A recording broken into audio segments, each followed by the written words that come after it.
All right, today we're gonna look at some of my favorite mezcals. It goes by the maguey name Mexicano or Mexicano, depending how gringo you are.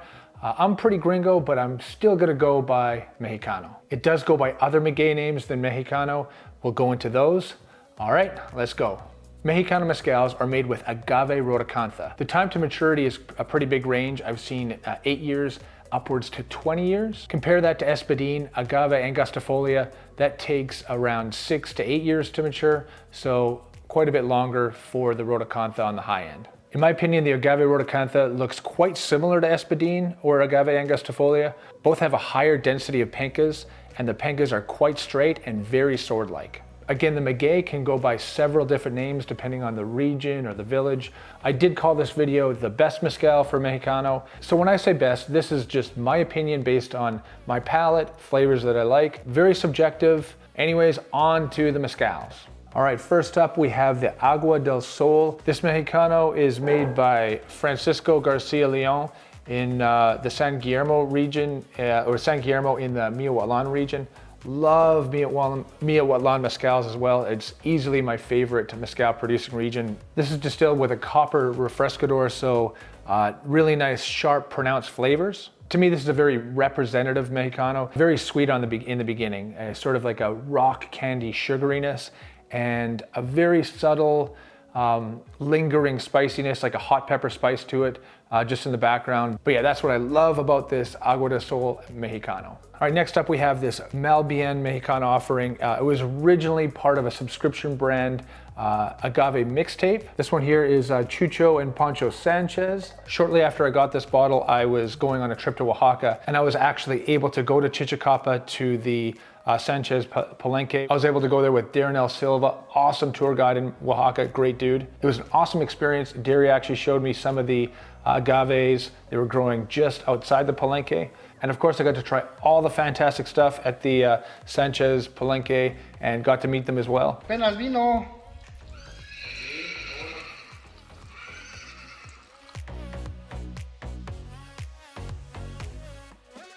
Pancho, good man, bring it in. Gracias. All right, now we have two Mexicanos from Vago Mezcal. This one is by Aquilino Garcia. He passed away in 2020, and so if you can find any of these bottles out there, I think there's still some out, you might find some, but if you can see one, grab one. But more regularly out there right now is the Hios de Aquilino, his sons. But you can't miss with either of these two Mexicano mezcals by Vago. Vago in general, amazing brand. It's just pretty much everything they do is awesome. Right now we have Palomas Mensajeras. I love talking about these guys. I think at the moment it's only available in Mexico, but if you can get your hands on especially this Mexicano, grab it. I was able to visit the Vernada in Michoacan, got to see their whole operation, and I was actually surprised to see the agave rhodacantha there. It turns out the Maestro Mezcalero, Miguel Perez Sr., he brought agave rhodacantha over from Oaxaca like decades ago, planted it, and now they use it. They're kind of just, I think, one of the only, they might be the only mezcal brand in Michoacan that uses the agave rhodacantha for the Mexicano. So fantastic stuff. And what I really like about it is it's got those classic Mexicano flavors to it, but with it you can really pick up the terroir that's in Michoacan. So I mentioned the Cuprieta, the Inaquidens. So typically when I have those kind of mezcals in Michoacan, I always get big bursts of like a citrusy sweet lemonade. And if you're ever able to visit these guys, it's great setting. It's, I think, on the north side of Lake Pátzcuaro. Beautiful part of the state, amazing part of the country in general. All right, now we're going to be going into some of the different names of Mexicano for the agave rhodacantha. And both of these brands, La Locura and Real Minero, they are in Santa Catarina, Minas. Amazing town, produces just killer clay distilled mezcals. Some of the best mezcals in all Oaxaca, I believe, come from there. So yeah, La Locura, made by Eduardo Lalo Angeles, and across town, again in Minas, we have the Real Minero. This is Edgar Angeles. I actually got to meet him, yeah, it would have been earlier in 2021. Amazing dude, love their whole operation. So as you see on the bottle, it's not Mexicano, it's Quiche. And when it's this bottle here, where it would have been a year ago, I was at Madre Restaurant in LA, and the owner, Ivan, poured one for me. And I tasted it and I'm like, yeah, this doesn't taste like a Karwinski, or it's kind of the oddest Karwinski I've ever, like very non-Karwinski-ish. And he said, well, yeah, because it's not. And I was confused, and he explained to me that, in Minas, the agave rhodacantha goes by Quiche. And most other places, Quiche is a Karwinski. Again, one of the awesome intricacies of Mezcal. Love how each region has their own little quirks, and they'll call it something in Minas, for example, because that's the way they've been doing it for generations. So to them, yeah, agave rhodacantha, that's Quiche. Other places, Quiche, Karwinski. But no matter what you call it, this stuff is freaking fantastic. Love the stuff from Minas, and yeah, these are pretty much two of the top brands out there. All right, now we have a Mexicano agave rhodacantha, again by a different name here. This bottle is the Marca Negra. It's the Dobadan. Now I read that the name Dobadan is the Zapotec name for agave rhodacantha. This stuff is pretty awesome. Yeah, we got Alberto Ortiz. This is, I believe, in Miahualan as well, Santa Maria La Pia. But yeah, again, Maguey name for this, Dobadan, for the species or the plant, agave rhodacantha. Same name, different plant, but awesome Mezcal. On to the last one, and I'm gonna have some fun with this. We're gonna be talking about this Mezcal by Maguey Malate, a subscription brand. Awesome, I've talked about them quite a bit, but yeah, we're gonna talk about this rock star here, Fortunato Hernandez. I was lucky enough to meet this guy, I believe, a year and a half ago in June of 2021. I was on a tour with Alvin Starkman, and this guy was easily my favorite mezcalero of the whole day. Got to his palenque in Chichicapa, and totally welcoming, like super friendly. Not just a friendly demeanor, but yeah, just the guy just looks like, you know, he wants to be your friend. Just a super good dude, really welcoming, very warm.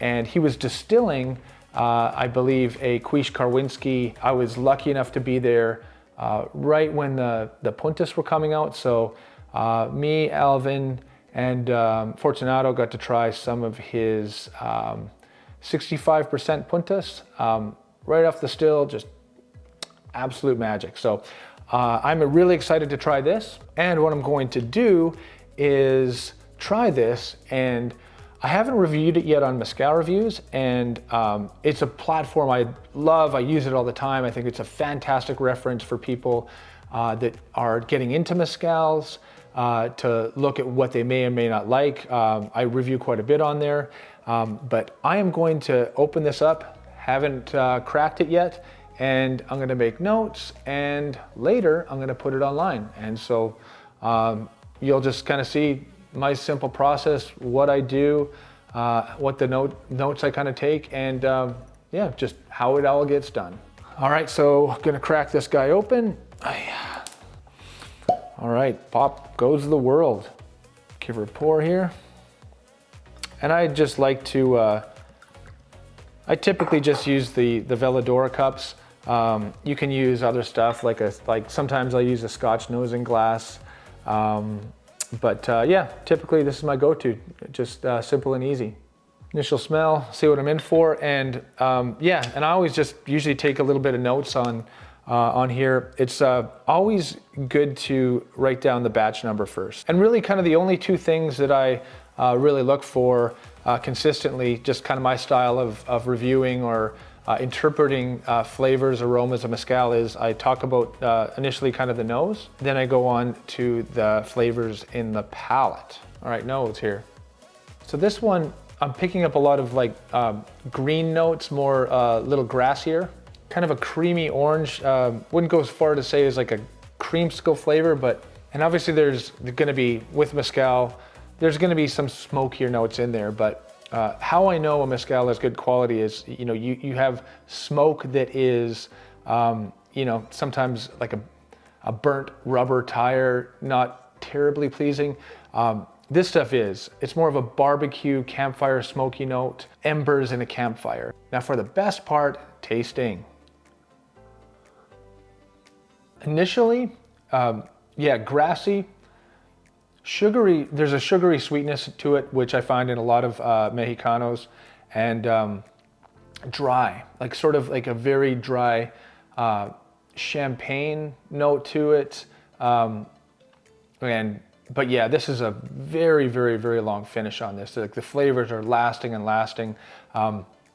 More of those coal campfire embers are really coming out in the back end. Try another one to see if there's anything different.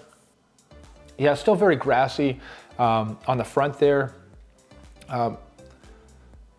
Orange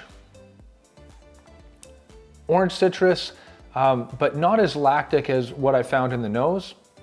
Just more of a straight orange, a little bit bitter, kind of like maybe even like an orange peel. This stuff is, what's the ABV on this? 47%. So yeah, just pretty normal heat for 47%. And so finally at the end, you give this a review out of 5 in half-star intervals.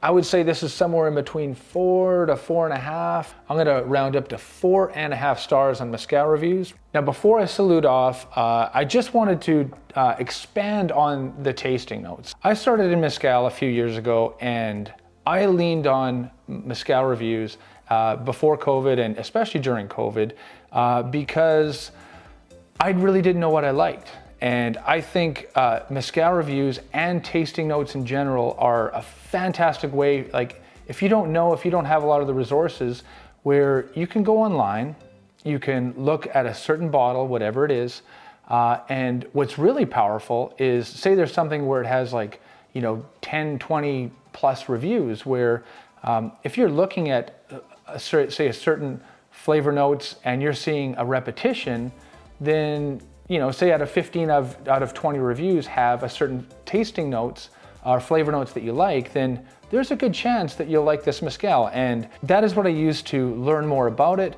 try different Mezcals, different maguey, different regions, and sort of put together my opinions on what I liked, what I didn't like. And a lot of times it's association. It's awesome where you smell something and all of a sudden for a few seconds in time, you're like transported back. You're like, oh man, that was awesome. All right, to summarize, I'm a huge fan of Mezcal reviews, huge fan of taking tasting notes, and I think you should too. Other than that, I think it's time for the wrap this up and salute off. And well, since it's right in front of me, let's hit up Fortunato one more time. Thanks a lot for tuning in as per usual, and really appreciate you guys, your support. And well, this is a little large, but salud. See you next time.